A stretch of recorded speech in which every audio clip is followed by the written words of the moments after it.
Hello everybody, this is Jasmina, and in this video I'm going to talk about Feng Shui and date selection. Feng Shui doesn't use a lot of date selection, and date selection is its own whole practice in Feng Shui. But there are certain things in Feng Shui, specifically cures and mitigations, that do use date selection. And for example, the timing for mitigating Sha Chi, whether it's internal or external, is based on the elements of the daily and monthly stars. Now, this is part of the flying star system. It is not your natal flying star chart. There is a yearly, monthly, daily, and even hourly flying star chart. But most of the time, people do not use the hour chart. They use the daily and the monthly to combine in a way that improves the energy in that sector. And that's when you do a mitigation. Now, the Great Sun formula is all based on the sun's location, or really it's the Earth's location as it goes around the sun.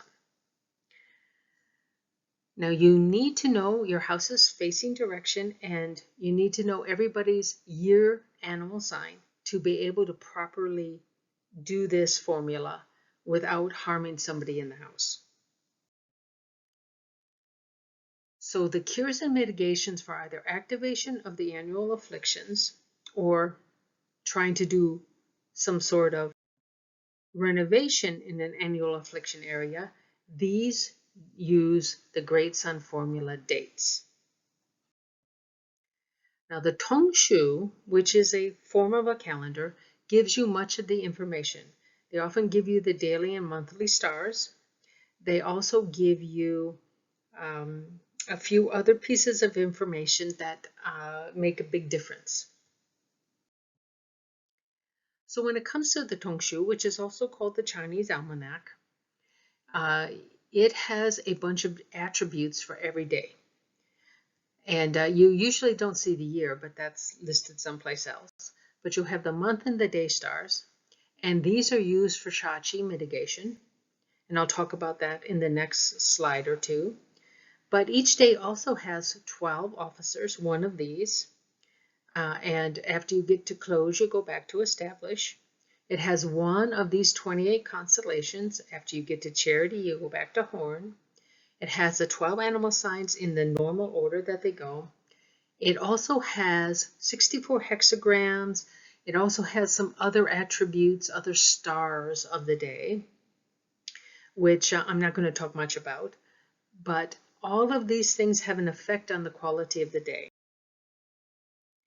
And the better you have of all of these, in general, the better the day is.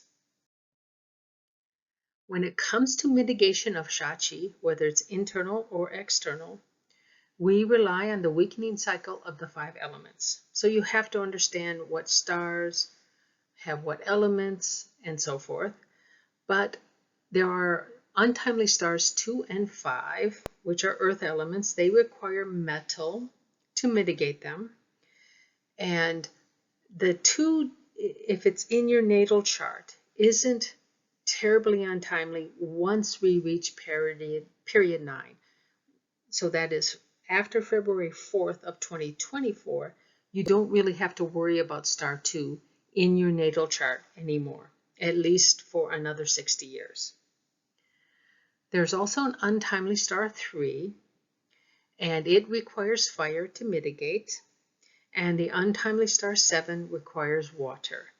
But you do have to look at how these numbers combined within a single sector of your home. And that includes what happens when an annual star comes in.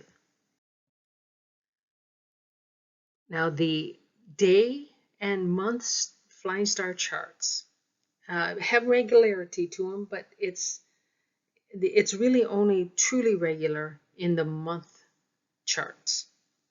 They have a 3-year cycle. It's very easy to know what your stars are in a given month.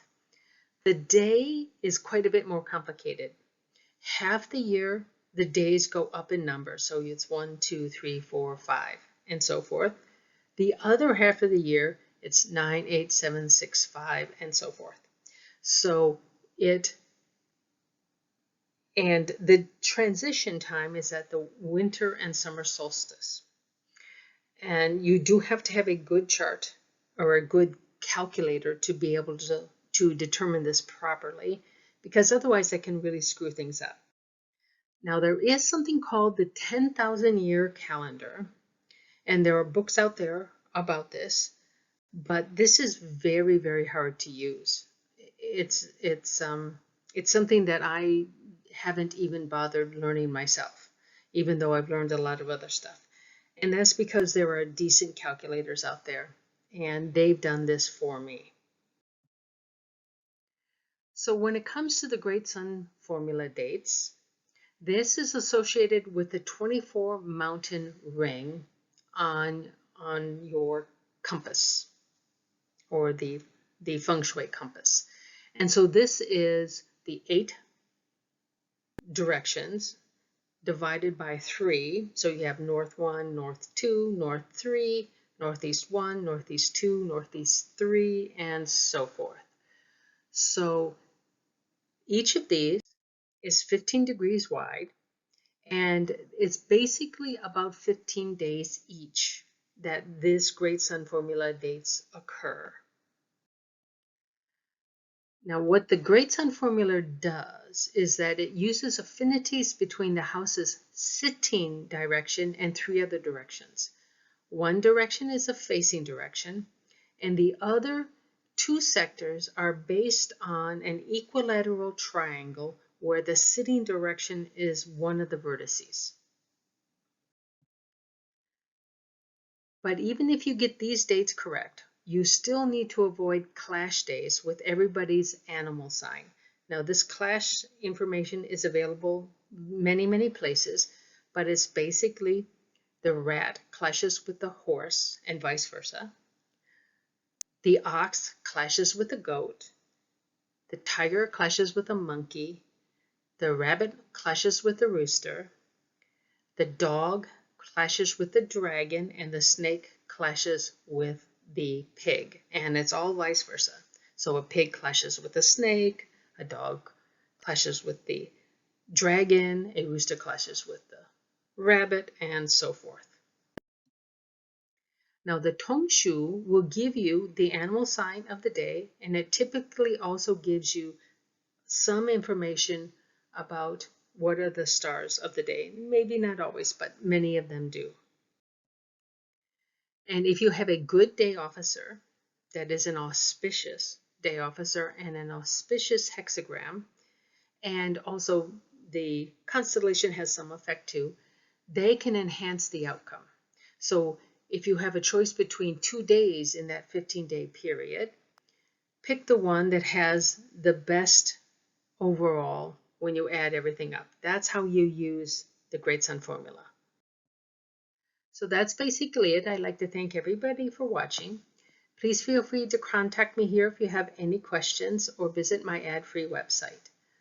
Also, you can subscribe to my channel because I will have regular new videos, and including some that are based on the month energies.